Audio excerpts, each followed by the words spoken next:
Perkenalkan, nama saya Muhammad Jonu Vansen dari Prodi S1 Pariwisata, Departemen Arkeologi Fakultas Ilmu Budaya dengan NIM 2045671 SA20313. Kali ini saya akan memaparkan hasil penelitian saya dengan judul Relasi Pattern Klien, memahami dinamika relasi sosial terhadap pengembangan situs cagar budaya Gunung Padang.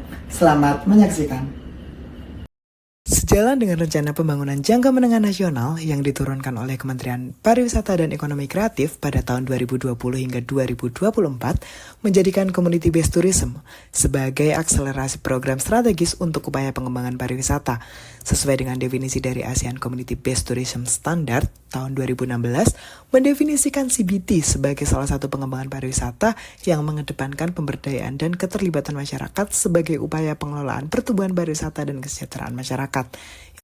Munculnya gejala relasi pattern klien dapat dilihat berdasarkan kondisi sosial, ekonomi, pengaruh, dan status kekayaan yang berimplikasi pada pengembangan desa wisata sulit diwujudkan, sehingga perlunya untuk memahami kembali bagaimana hubungan instrumental berdasarkan pertukaran modal dan sumber daya melalui karakterisasi relasi pattern klien. Penelitian ini dilakukan di desa wisata situs cagar budaya Gunung Padang.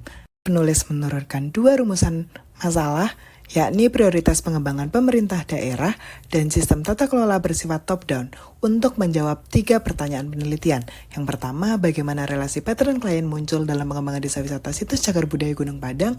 Kedua, bagaimana pola relasi pattern klien dalam pengembangan desa wisata situs cagar budaya Gunung Padang.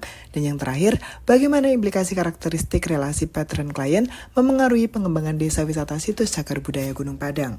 Mengacu pada James Scott 1972 dan Tricia Wijaya 2019, menyebutkan 3 karakteristik relasi pattern klien. Yang pertama yakni dasar kesetaraan, kemudian karakter tatap muka, dan fleksibilitas menyebar.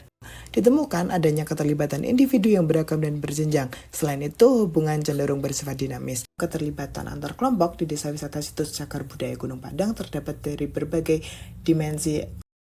Dalam penelitian ini ternyata menunjukkan kompleksitas relasi yang terjalin, baik secara relasi individu maupun relasi antar kelompok yang ditandai dengan keragaman relasi yang signifikan terhadap pengembangan desa wisata situs cagar budaya Gunung Padang.